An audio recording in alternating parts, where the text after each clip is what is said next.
कल्पना कीजिए, आकाश फट रहा है, धरती कांप रही है और एक अकेला योद्धा मंत्र पढ़ रहा है। जिस क्षण वह अंतिम शब्द बोलता है और पूरा ब्रह्मांड थम सा जाता।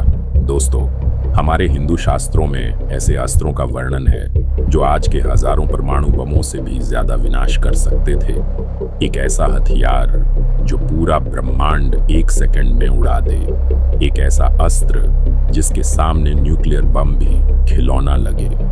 कुछ अस्त्र दिशा मिटा देते थे, कुछ शहर जलाकर राख कर देते थे और एक ऐसा भी था जो पूरे ब्रह्मांड को शून्य बना सकता था। आज हम उतरेंगे ऐसे 10 विनाशकारी अस्त्रों की यात्रा पर, जहां नंबर 1 आपको हिलाकर रख देगा। चलिए शुरू करते हैं।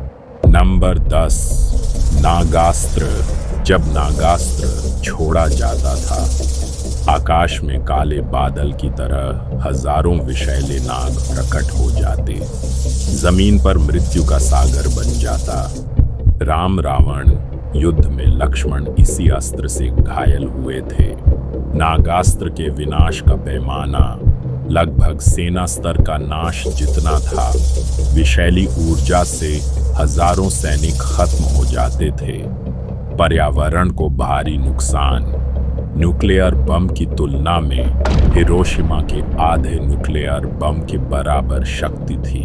अगले अस्त्र से सीधे ब्रह्मांड की आग उतरती थी। नंबर 9, अग्नेयास्त्र। एक चलता फिरता सूर्य। अग्निदेव के क्रोध से बना अस्त्र जहां गिरता वहां धरती महीनों तक जलती रहती, ठंडी नहीं होती थी। महाभारत में अर्जुन, भीष्म, कर्ण और अश्वत्थामा इसके प्रहार से सेनाओं को भस्म करके धूल बना देते थे। अग्निदेव का आग्नेयास्त्र अग्नि प्रलय लाता था। 2 किलोमीटर तक सब कुछ भस्म कर सकता था और 2 हिरोशिमा के परमाणु बम के बराबर विनाश फैला सकता था। यह तो सिर्फ शुरुआत है। अब आते हैं उन अस्त्रों पर जिनसे देवता भी डरते थे। नंबर 8, वज्र। ऋषि दधीचि की हड्डियों से बना वज्र इतना शक्तिशाली कि यह पहाड़ चूर कर दे। इसी से इंद्र ने वृत्रासुर का अंत किया था। बिजली, वायु और ध्वनि का संयुक्त विस्फोट। आकाशीय बिजली के करंट पे आधारित और वायुदेव की शक्ति के साथ एक जोरदार धमाके के साथ दिशात्मक प्रहार करता था। इसका प्रहार पहाड़ या शहर ध्वस्त करने की शक्ति रखता था। आज के 5 हिरोशिमा परमाणु बम के बराबर विनाश फैला सकता था और आगे आने वाला अस्त्र देवताओं को भी रोक देता था। नंबर 7, पाशुपतास्त्र। शिव का अनंत संहार। शिव जी का निजी अस्त्र।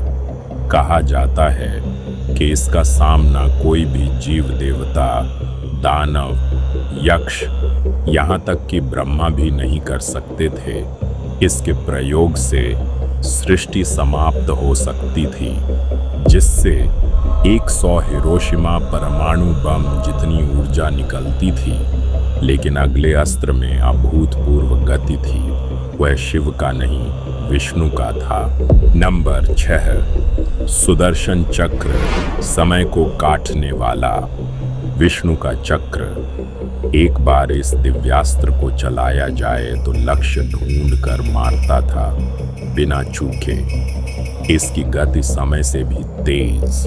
समय को काटने वाला चक्र। कई पर्वत, सेनाएं, शहर एक पलक झपकते ही नष्ट हो सकते थे, जिससे 300 हिरोशिमा परमाणु बम जितनी ऊर्जा निकलती थी। लेकिन अगला जो आप सोच रहे हैं वह उससे भी खतरनाक है। नंबर 5, ब्रह्मास्त्र।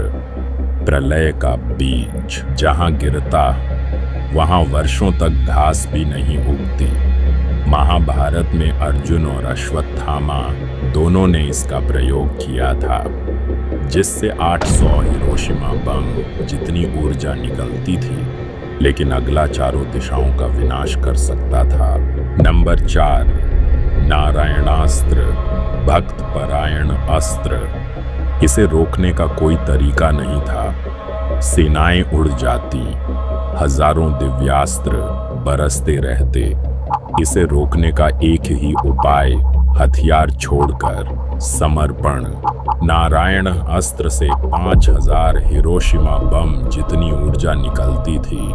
और अब आते हैं टॉप 3 पर, जहां असली सृष्टि का विनाश शुरू होता है।